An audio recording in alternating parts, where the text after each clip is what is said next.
অনুষ্ঠান সভাপতি, উপস্থিত বিশিষ্ট ব্যক্তিবর্গ, সমবেত সুধী এবং যারা উদ্যোক্তা, প্রত্যেকেইকে আমি সাধুবাদ জানাচ্ছি। একটা খুব ভালো অনুষ্ঠানের ব্যবস্থা নেওয়ার জন্য, মানবতাবাদের ওপর অনুষ্ঠান, ভালো বিষয় এবং মহৎ উদ্যোগ। 22 বছর 23 বছর আগে এখানে এসডিও ছিলাম, তখন দু একটা আবৃত্তি করেছিলাম, সেটা ওনারা মনে রেখেছেন। আমার আবৃত্তি যে আমি ভালো করি তা নয়, তবে আবৃত্তি করতে ভালো লাগে, এই আর কি। রবীন্দ্রনাথ ঠাকুরের একটা কবিতাটার নাম ঐকতান। ঐকতান বলতে বোঝায় ওই শুধু বাঁশি,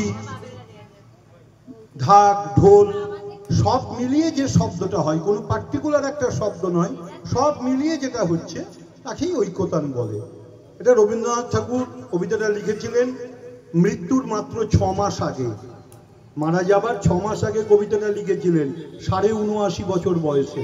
সুতরাং এই কবিতাটা ওনার পরিপক্ক ভাবনার একটা ফসল এবং এটাকে ওনার চিন্তা ভাবনার একটা দলিলও বলা যায়।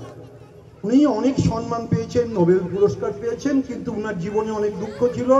অনেকে ওনাকে বুর্জোয়া কবি বলেছে, অনেকে বলেছে যে ওনার কবিতাতে ঠিক সেই রকম আগুন জ্বলে না, যেটা অন্যান্য কয়েকজন কবির সেরকম আগুন জ্বলে, সেরকম উনি দুঃখ পেয়েছেন। কিন্তু উনি বলেছেন যে হ্যাঁ, এটা সত্যি যে আমি সেইভাবে আগুন ঝরাতে পারিনি, কিন্তু আমারও কিছু কিছু লিমিটেশন, বাধ্যবাধকতা ছিল, যার জন্য আমি পারিনি। এবার কবিতাটা ঐকতান। বিপুলায় পৃথিবীর কতটুকু জানি, দেশে কত না নগর রাজধানী, মানুষের কত কীর্তি, কত নদী গিরি সিন্ধু মরু, কত না অজানা জীব, কত না অপরিচিত তরু। বিশাল বিশ্বের আয়োজন, মন মোর আছে পড়ে অতি ক্ষুদ্র তারই এক কোণ। সেই ক্ষোভে পরিগ্রন্থ ভ্রমণ বৃত্তান্ত আছে যাহে অক্ষয় উৎসাহে, যে চিত্রময়ী বর্ণনার বাণী উড়াইয়া আনি। জ্ঞানের দীনতা এই আপনার মনে পূরণ করিয়া লই যত লব্ধ ধনে। আমি যেথা তার যত উঠে ধ্বনি, আমার বাঁশির সুরে সারা তার জাগিবে তখন। এই স্বর সাধনায় পৌঁছিল না বহুতর ডাক, রয়ে গেছে ফাঁক। কল্পনায় অনুমানে ধরিত্রীর মহা একতান, কত না নিস্তব্ধ পূর্ণ করিয়াছে মোর প্রাণ। দুর্গম তুষার মেরু অসীম নিঃশব্দ নীলিমায় অশ্রুত যে গান গায়, আমার অন্তরে বার বার পাঠাইছে নিমন্ত্রণ তা। দক্ষিণ মেরুর ঊর্ধ্বে যে অজ্ঞাত তারা, মহাজনশূন্যতায় রাত্রি তার করিতেছে সারা।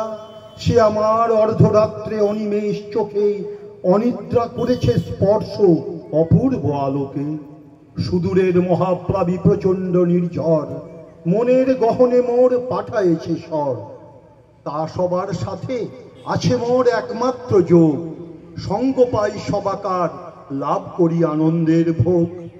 গীতি ভারতীর আমি পাই যে প্রসাদ, নিখিলের সঙ্গীতের স্বাদ। সবচেয়ে দুর্গম যে মানুষ আপন অন্তরালে, তার কোনো পরিমাপ নাই বাইরের দেশকালে। সে অন্তর্ময়, অন্তর মেশালে তবে তার অন্তরের পরিচয়। পাইনে সর্বত্র তার প্রবেশের দ্বার, বাধা হয়ে আছে মোর বেড়াগুলি জীবন যাত্রার। চাষি খেতে চালাইছে হাল, তাঁতি বসে তাঁত বনে জেলে ফেলে জাল।